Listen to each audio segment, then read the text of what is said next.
Well,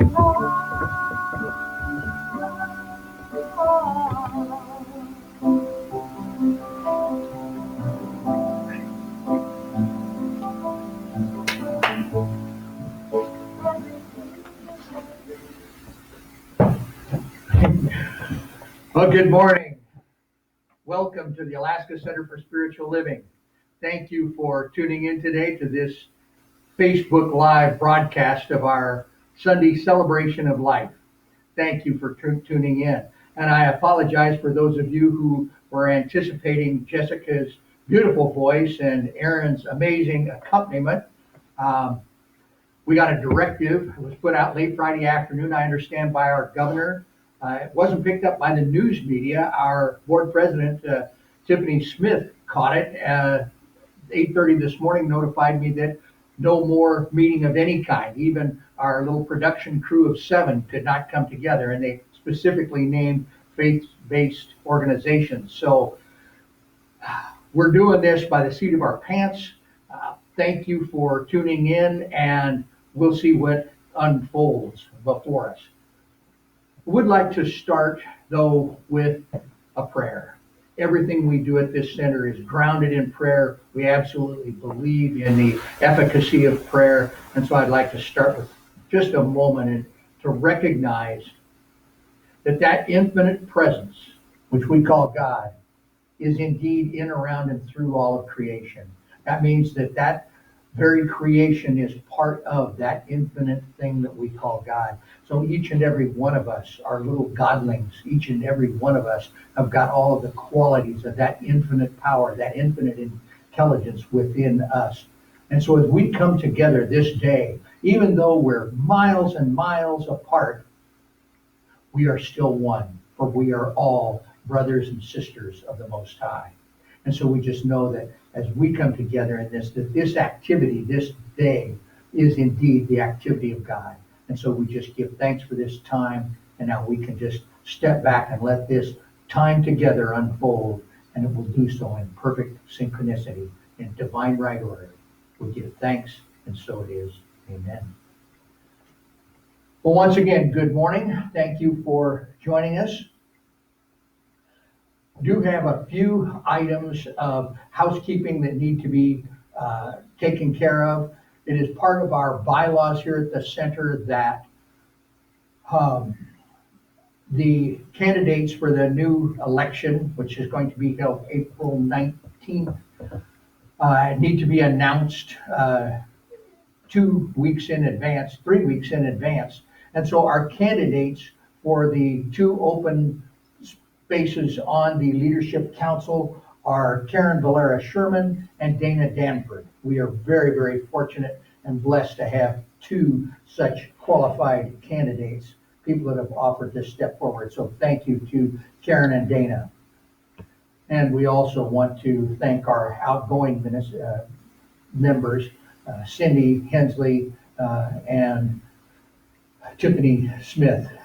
We will certainly miss their presence. We'd like to start today with a sacred reading. This comes from Living the Science of Mind by Ernest Holmes. You have a friend within you who is closer than your shadow. This friend anticipates your every desire, knows your every need, and governs your every act. This friend is the God within your own soul, the animating presence projecting your personality, which is a unique individualization of the living spirit. This friend within you is an infinite, since it is a personification of God. It is not limited by previous experiences which you may have had, by present conditions, or by past situations. It has no inherited tendencies of evil, lack, or limitation. It has never been caught in the mesh of circumstance. It is at all times radiant, free, and happy. That too is your nature.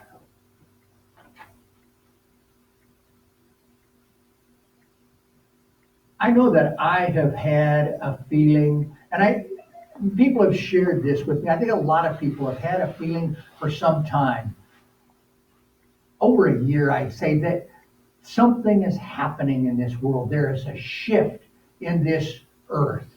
that there is something going on, that there's a shift coming.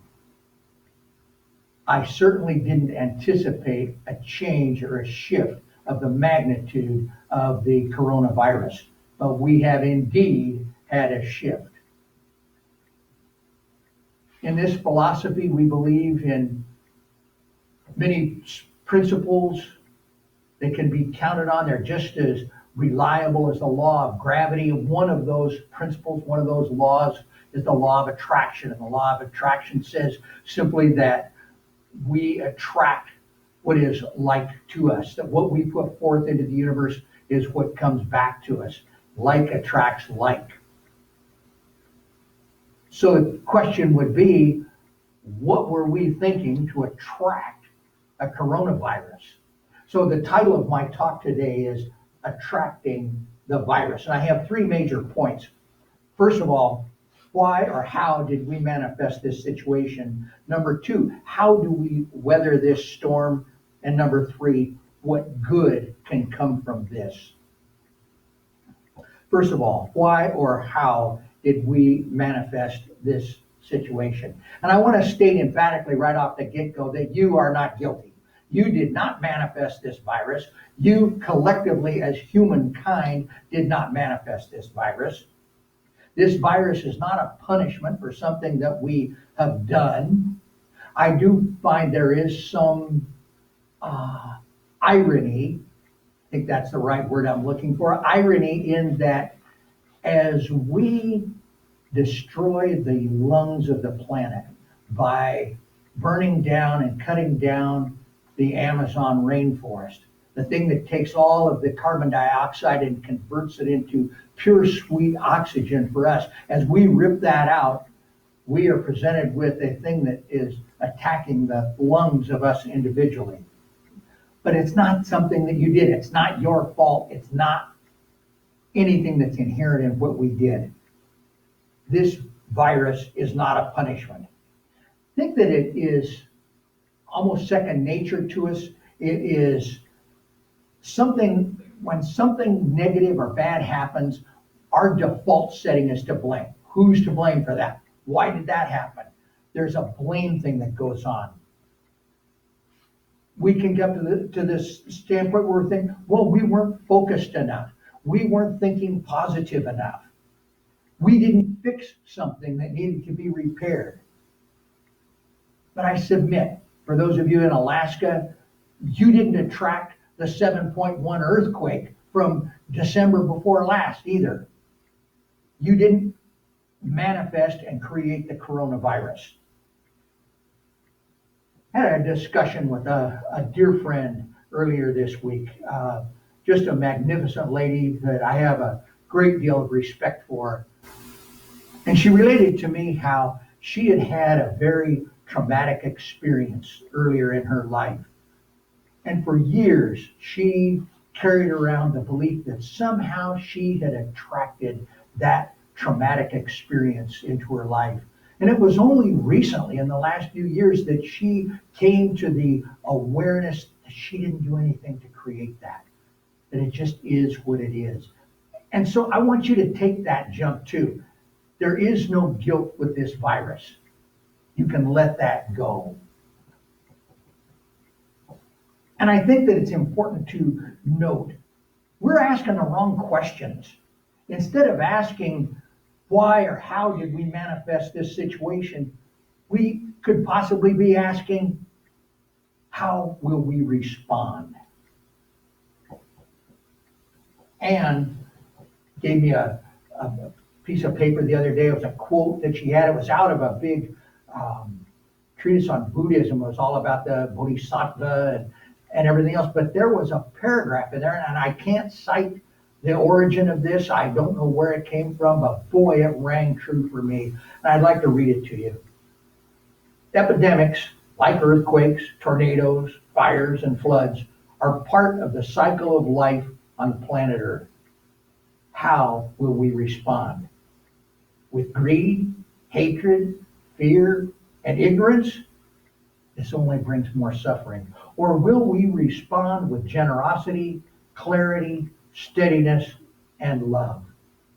I submit this is is the time for love. We're not perfect, but we're getting better. We've moved from a time when we hit each other in the head with clubs to a time where we have collaboration and cooperation on many, many fronts within our world. We're not perfect, but we're getting better. Have an example of how this works in our modern world today. As you can imagine, this is what our third such broadcast. Don't have our team here today, following the governor's directive. But with nobody here, we can have our collection, but there's nobody to put anything in the plate. So our Sunday revenues have declined.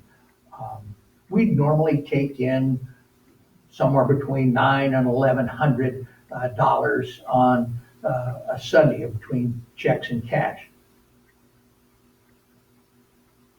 We use that to cover the expenses of what it takes to encourage and facilitate spiritual transformation. Without that coming in, we still have bills, we've got the rent, we've got everything else. And so the Leadership Council thought it would be a good idea if I would talk to the building owner and his representative about something we could do about the rent. But our board president, Tiffany Smith, and I just want to thank her for her consciousness and her ability to see through all of this and to help facilitate the changes that we're going through. Tiffany suggested, rather than just going in and saying, what can we do? Why don't we go to him with kind of a plan? And we can come in and say, if you can do this, we can do that. And come up with it with a positive spin to it. And so that's exactly what I did. And as I outlined what I thought might be acceptable to the owner and to us, the owner's representative just stood there and he didn't even respond for a minute. And I thought, oh no. But no, he looked me in the eye and he said, Don, I've got tenants all over.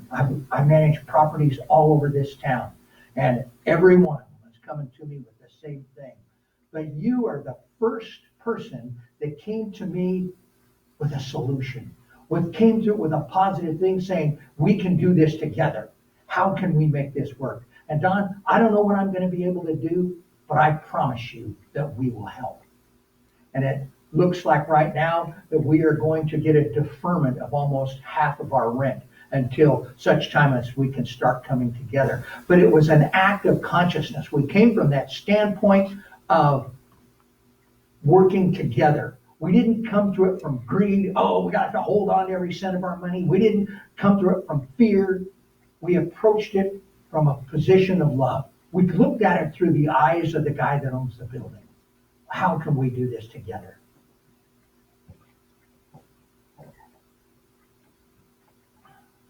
I also think that another big thing that's going on right now is there is an awakening of humanity. We are moving from a fear-based energy to an energy that is love-based. Most of the history of man on this planet, we have been in conflict with one another. Last week I talked about how the early man had a consciousness of scarcity and there was only going to be so much game, and he not only had to compete with other predators, but he had to compete with other human beings in order to get this very limited supply of game.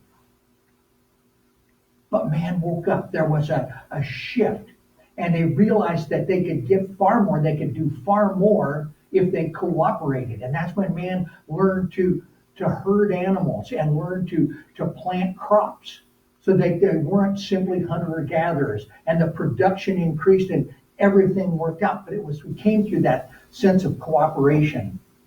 This need that we have to control is based in fear. And we have an inborn, innate need to feel safe. But no amount of dollars, no amount of territory or a biggest army or anything else, or the amount of power that we can show in the world can make us feel safe. The only thing that can make us feel safe is our own consciousness. See, it's that us versus them mentality. And it comes from fear belief in scarcity. So what does the coronavirus represent? It represents powerlessness. We don't have any power over the coronavirus, or we have very, very little power over the coronavirus. We don't have a vaccine for it yet. We don't really know exactly how it's spread. We have a good idea that it's in water droplets, but we don't know. We know that it is highly, highly contagious and that it can be fatal. So there's fear around it. We don't know what it is, and we're fear around it. But we create our own reality. We can choose to live with dignity and courage and radiate compassion for all, no matter who or where. And that is a conscious decision that we can all make. I'm going to repeat that. We can choose to live with dignity and courage and radiate compassion for all, no matter who or where.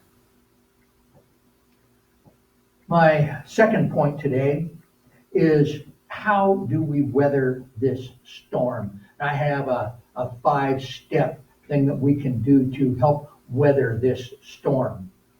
The first thing is, don't suppress your emotions. It's okay to be afraid. What's not advised is to take big actions based on fear. But it's okay to feel the fear. In all my years of working with death and dying and grief, one of the biggest mistakes that we can make is to suppress that grief, to suppress our feelings, to suppress those emotions. It is only when we can experience those emotions that we can move through this period of grief. And the same thing is true with this. So don't be afraid to feel the fear. Just don't act irrationally on it. Number 2, don't obsess over the news. Don't jump into and swim in the ocean of fear. And it's okay to filter your family and friends and social media. If you have a family member or a friend that is dragging you down, it's okay to put up the barrels of social separation. It's okay to step away from people. Don't obsess over the news. And this is exactly why I didn't find out about the new edict by our governor until this morning at 8:30 when Tiffany texted, because I wasn't watching all the news. It came out Friday afternoon late, wasn't picked up by any of the channels that I watch, and I don't watch a whole lot. I try to pay attention to current events as little as I can and enough to stay informed, but we missed all of that. So don't obsess over the news. The third thing is, enjoy your isolation. It gives you a chance to escape the herd. So enjoy your isolation. The fourth thing is to connect with others constructively. And you can do things over Skype, over FaceTime, chat. I use WhatsApp. It's a great way. And this is how I've stayed in contact with our friends in Germany, our friends in Hong Kong that we made while walking the Camino. And we can stay with them in a constructive manner. And the last thing that I encourage everyone to do is to be the example of what you want to see in the world. Be the change that you want to see. Each and every one of us can be calm. We don't need to fall into panic. We don't need to rush out and start hoarding. I heard a story of a man, his neighbors hadn't seen him for a couple of days and they were concerned. They called a wellness check. The police went in to check on him and he was indeed sick. He recovered, everything was fine, but when they went to check on him, they discovered that he had over 400 rolls of toilet paper. You know, that's a lot of toilet paper. You can't use that much toilet paper. We don't need to hoard. Be the example that you want to be. The example in things like hoarding, the example in things like just consciousness and how we do that. How we look at the world. Are we going to come from fear? Or are we going to come from love? Are we going to come from greed? Or are we going to come from generosity? And I submit that we're far better off as generous people, as loving people, than we are as greedy, negative people. So my last point is, what good can come from this?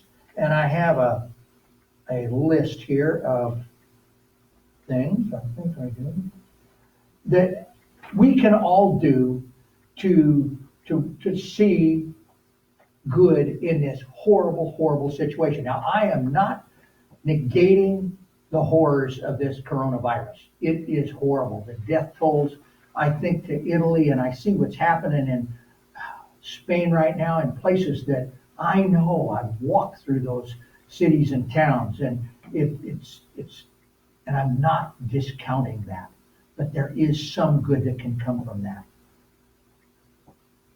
When we experience negative things, there are often opportunities for things that can benefit us.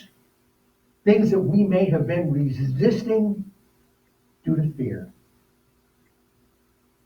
Sometimes the only time we'll change is when it becomes painful. It makes me think of Anais Nin, and she wrote, "And the day came when the risk to remain tight in a bud was more painful than the risk it took to bloom." So what are some of the good things that comes in? We know that this virus manifestation is mainly about powerlessness and survival. So what can we do? We can look for examples for human beings that are not operating only under a survival instinct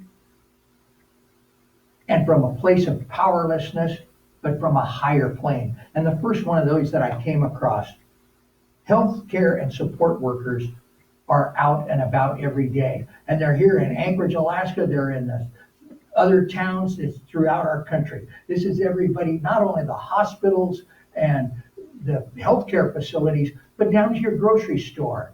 There are people stocking those shelves. Life is going on, allowing us to have food. They're working tirelessly for us. This is not a survival trait. If this was only a survival trait, they'd be grabbing that food and they'd be isolating themselves and they wouldn't be serving us.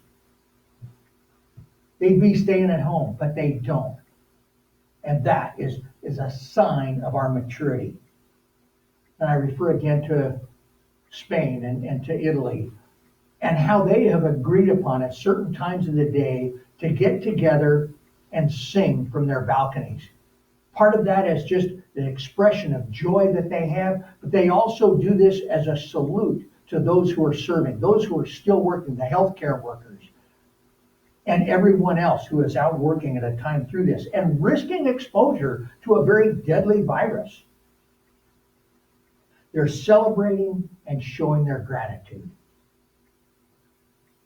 This next one is amazing. We have found Israeli and Palestinian doctors working together to combat the virus. You know, nothing like this. The enemy of my enemy is my friend, and our common enemy is this virus. But it's individuals, not governments, that are making peace. They're talking to and helping each other. And when this crisis is gone, the relationships that were formed, the friendships, the business associations, the academic associations are not going to go away. We've built a platform that peace can actually come from, which we wouldn't have had without a virus. Another thing, more people are working at home than ever before. People were clamoring to work from home, and there were those bosses who had that need to control, wanted to make sure that Joe Blow was over here in his cubicle doing his work. They couldn't afford to have him be home, are now encouraging Joe to be home because they don't want the virus. Another change. In the United States today, there is a lot of talk about some type of a universal health care system. where we realize that all of us are as potentially sick as the sickest of us, and that it is to our benefit to keep everyone as healthy as we possibly can. Yes, we've got a long way to go, and I don't know what's the right solution or the wrong solution or anything else. We'll leave that up to the experts. But there is a movement for people to realize that healthcare should be a right and not the exclusive privilege of the ultra rich. Another great thing that's coming out of this time, the environment is getting a huge break. Air quality all over the entire world has improved. There's places in China where they're seeing this blue thing in the sky for the first time in decades. Also important, we're getting a real glimpse of just how connected we all are. Because a virus doesn't care about borders and licensing agreements. It doesn't care about your gender, your age, or anything else, the color of your skin, nothing. The virus is totally non-discriminatory in every way. And what we're faced with is that we're all human beings on this planet. And these artificial divisions don't serve us. This virus crosses borders easily. Once again, it's part of the us versus them paradigm. And that is starting to break apart. That is starting to go away. Because we are the strongest when we work together. And lastly, this isolation, this self-isolation, is allowing people the time and the space that they can step off the hamster wheel, that they can get away from it all and look back and really evaluate what is important to them. What's going on in my life, and how do I really feel about it? It creates a space where we can wake up and we can experience that transformation that I've been talking about. It's one of the most important and effective things we can do to facilitate personal growth. And it's being facilitated across the globe. These are just a few of the things that I came up to that could be good outcomes from this virus. The sacred reading that I had earlier was one that I was going to use as a quote in a different place. And Linda Steiner was supposed to be the platform assistant today.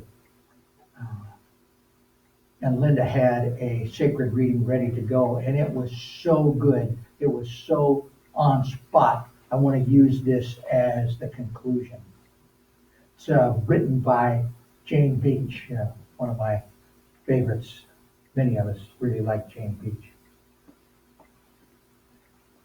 Every day we have moments that invite acceptance of what is. Some are small irritations, and others certainly catch our attention. We may find that someone has dented a car. The store is out of the product that we wanted. We gained 2 pounds in one day. Or a loved one has fallen back into addiction. We get a frightening diagnosis from a doctor. Whatever has happened is what is. Acceptance means that for now, this is the situation before me. I may not have consciously chosen it, but here it is. I am a choice. I can make the situation wrong and become a victim. I am upset because da-da-da-da-da. Or I can know that this is somehow for me and not against me. I ask, how can I have this be an opportunity for growth and move through it well? When we argue with reality, peace becomes available only if external circumstances change. Our judgment of the situation boxes us into negativity. Choosing a state of acceptance allows us to be guided by our own spiritual essence. Doing our best to stay in acceptance allows a subsequent shift in consciousness to create a void that invites the unlimited possibilities of the universe to be made known. Because we are paying attention, we are guided to next steps. Acceptance of what is becomes an avenue to greater faith, and we see the results of that trust multiplied abundantly. And so it is with this attitude or this uh, feeling of acceptance, that I invite my colleagues and practitioners to join me in surrounding our congregation, our city, our state, our nation, the entire world in love, in peace. And we know that we can shed off any thoughts of guilt around this coronavirus. We know that we have the capacity and the ability to see beyond the conditions and to see the higher truth that's unfolding before us. It doesn't make any difference if there is pain, if there is lack and limitation. We know that we live in a universe that is so abundant. It's already here for us. There's already plenty of toilet paper for everyone. We can see beyond the physical symptoms of this virus and know that within each and every one of us, there is an innate intelligence that allows us to deal with this virus in a positive way. We can accept that what is, and we can know that there is something greater unfolding right now for us. And most importantly, at this time when we may feel some physical separation, we can simply know that we can never be apart, that we are one. We will always be one. We are all magnificent children of the Most High, and we are all brothers and sisters. We all come from the same DNA. And so we can just give thanks. We can give thanks for our awareness of our connection to everyone else. We can give thanks for our awareness of our connection to that infinite power that we call God. And so we can just give thanks. We can now approach the coming days. We can approach that which is before us with confidence and poise. We take the steps, we tie our camel, and we trust in Allah. So we just give thanks now, we let it go, we let it be, and so it is. Amen.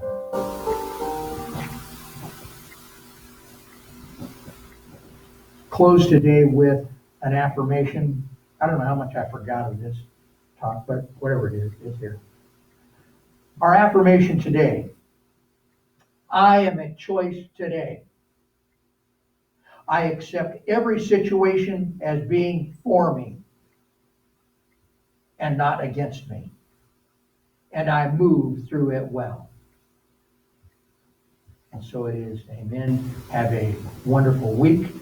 Please be sure and pay attention to Facebook and to our e-blast. If you are not on our webpage, cslalaska.org, please go in and under support us. There is a place where you can sign up for, we call it the e-blast. You can stay on that, and that's what will keep us posted. And I will say one last thing, and that was how good I felt last week.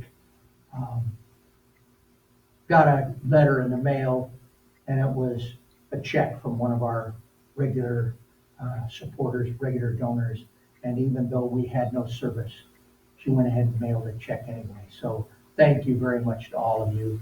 And if you are an auto tither, you're what's really supporting us at this time. So thanks to all of you. Have a wonderful week. Pay attention to what's coming, and we'll let you know what's going to happen. Thank you.